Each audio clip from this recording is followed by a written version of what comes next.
তালেবালি এসে হাজির হয়েছে, বলছে হুজুর মুনাজাতের তো সম্মিলিত মুনাজাতের তো দলিল পেলাম। বললাম আলহামদুলিল্লাহ বাবা, সম্মিলিত মুনাজাতের যদি দলিল পাওয়া যায় তো আমার পুরাতন ব্যবসাটা আমি আবার চালু করতে পারি। আমি আগে মুনাজাতের ব্যবসা করে খেতাম, বহুত পয়সা।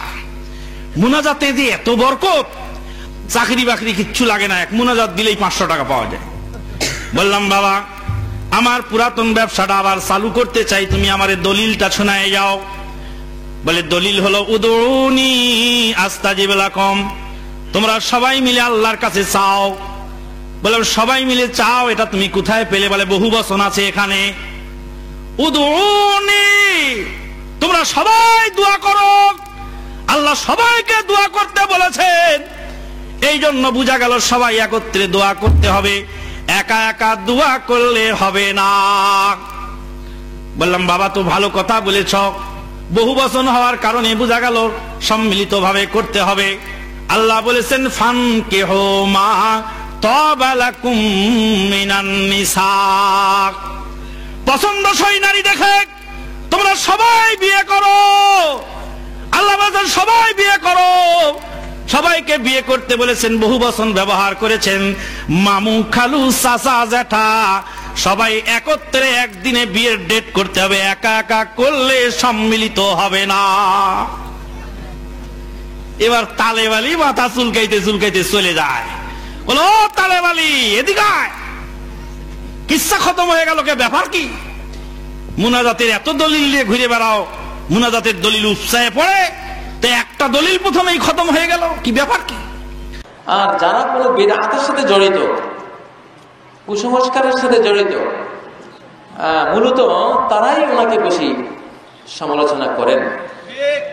এইটা আমরা দেখেছি। তো আসলে এতে ওনার কোনো নোকসান নেই, বরং এটা ওনার একটা আরো প্রশংসা, আরো সম্মান বাড়িয়ে দেবে ইনশাআল্লাহ।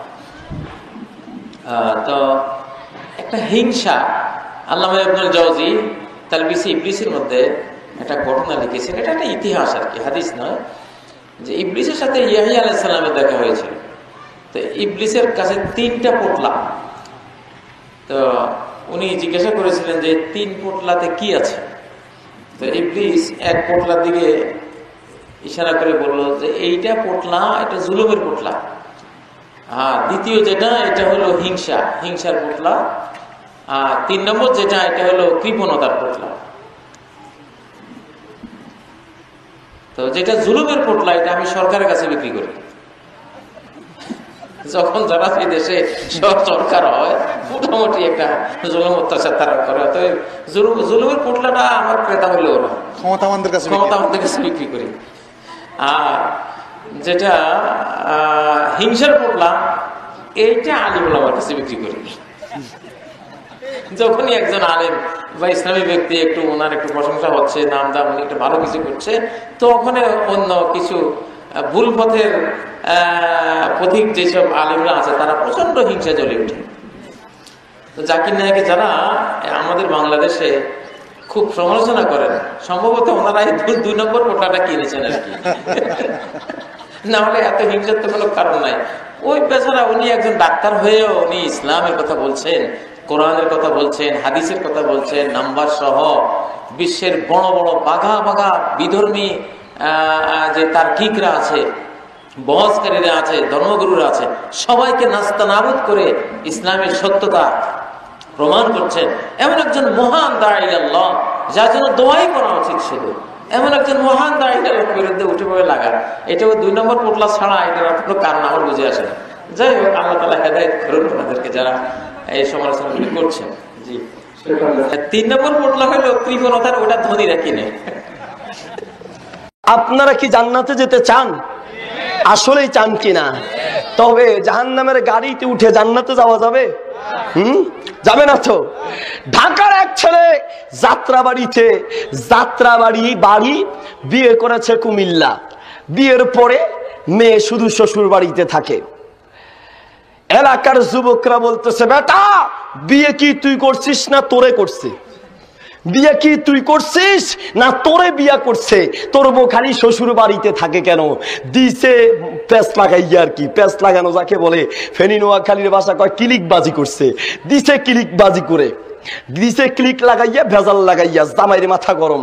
কয় হ্যাঁ, আমারে মানুষ অপমান করে, প্রাইভেট কার একটা নিয়ে গেছে শ্বশুর বাড়িতে, বউরে বলতেছে উঠো গাড়িতে উঠো, আজকে এক জায়গায় বেড়াইতে যাম। স্ত্রী বলতেছে হ্যাঁ তাইলে তো ভালো, চলো। স্ত্রী সেজে গুজে গাড়িতে উঠছে, জামাইও গাড়িতে উঠে দরজা জানালা লাগাইয়া ড্রাইভারকে বলতেছে, ড্রাইভার সোজা যাত্রা বাড়ি চলো আমার বাড়ির দিকে। বউ এবার কান্দা শুরু, হ্যাঁ আমি শ্বশুর বাড়িতে যাবো না, যাবো না, তুমি না বেড়াইতে নিবা? কোনো কথা নাই, তুই তো যাবি, যাবি তোর বাপ দাদা 14 গোষ্ঠী যাবে, ঠিক না? আপনারা বলেন তো, গাড়ি তো চলছে, গাড়ি যাত্রা বাড়ি চলছে, গাড়ি যাত্রা বাড়ি, যতই বলুক ওই বউ যে আমি শ্বশুর বাড়িতে যাবো না, না যাইয়া কোনো উপায় নাই, কারণ গাড়ি তো শ্বশুর বাড়ির গাড়ি। মুসলিম জাতি আমরাও ঠিক জাহান্নামের গাড়িতে উঠে জান্নাতের আশা করছি, ঠিক না? গুনাহের গাড়ি, শিরকের গাড়িতে উঠে, বিদআতের গাড়িতে উঠে, কুফরির গাড়িতে উঠে জান্নাতের আশা করছি। না না না, শিরক কুফর আর বিদআতের গাড়িতে উঠে যতই বলবেন জাহান্নামে যাব না, তারপরেও ওই গাড়ি আপনাকে জাহান্নামে নিয়েই ছাড়বে। মুসলিম জাতি এজন্য ভালো করে লক্ষ্য রাখা দরকার আপনার আমার টার্গেট ঠিক আছে কিনা।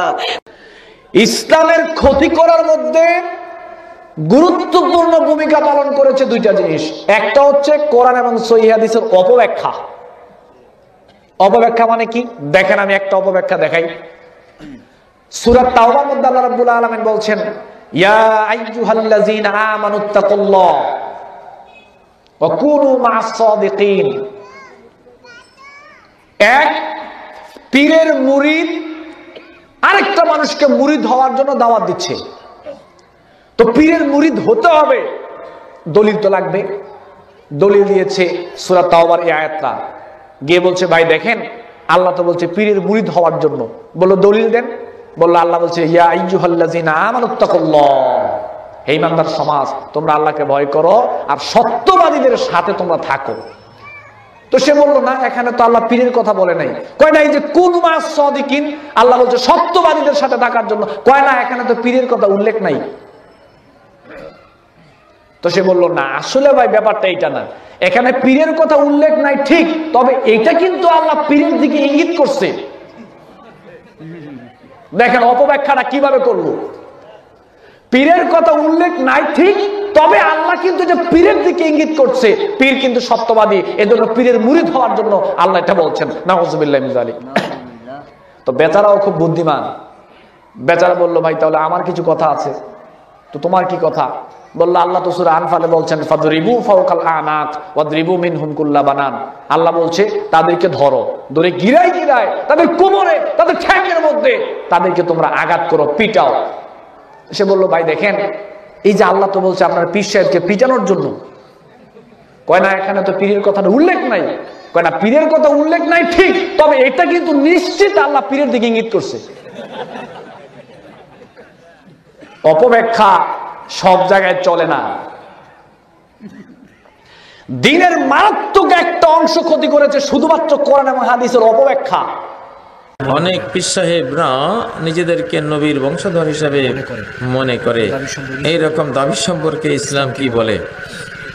ভারতে একটা কূপের মধ্যে এক লোক পড়ে গেছে, তো পড়ে সে চিৎকার করতেছে, ভাই ভাই সাহেব আওলাদে রাসূল গের গিয়া। মানে আওলাদে রাসূল কূপে পড়ে গেছে। মানুষ তো শুই না, হায় হায় রে আওলাদে রাসূল পড়ে গেছে। জীবন দিয়ে তারা সবাই তারা উদ্ধার করে, দেখে মেথর, ওই এলাকার মেথর। তুই তুই কোন দিন আওলাদে রাসূল হলি? কয় মিয়া আমি আদমের আওলাদ না, আদম আল্লাহর নবী রাসূল না। আল্লাহু আকবার। আমাদের পীর সাহেবেরা কোনো সেই হিসাবে কয় কিনা কি জানে, সেই হিসাবে তো আমাদের আমরা মুরিদেরা আমরা যা আছে মেথড তো সুদের সবাই আওলাদের আছে। ওটা আল্লাহু আলাম। নবী সাল্লাল্লাহু আলাইহি সাল্লামের আওলাদ জেনুইন, ওনার বংশলতিকায় পৃথিবীতে আছে, কিন্তু এটা তো মানে প্রচার করার জিনিস না। যাদেরকে আল্লাহ তাআলা ওই বংশে দিয়েছেন, ওই ব্লাডে যারা আছেন, তারা কোনোদিন প্রচারধর্মী হয় না, ওরা লুকিয়ে থাকে। গত কয়েক বছর আগে আপনাদের রানীর বন্দরে এসেছিলাম। রানীর বন্দরের আশেপাশে কোথায় এক মাহফিলে, তা আমাকে বললো যে একটু মুনাজাত করে দেন। ব্যবসাতে ছেড়ে দিছি বাবা, তো চলে গেলাম, নেমে গেলাম। এক মহিলা প্যান্ডেল ভাঙিয়ে ভিতর থেকে চলে আসছে, আসে বলছে আশরাফুল চৌধুরী মোর বাপের টাকা নিল, মুনাজাত না করে, মুনাজাত করবে তো কর, না করলে আমার টাকা ঘরত দে। তুই ঢাকাতে মুনাজাত করে না, মোর বাপের টাকা লিল, মুনাজাত না করে, মোর টাকা ঘরত দে।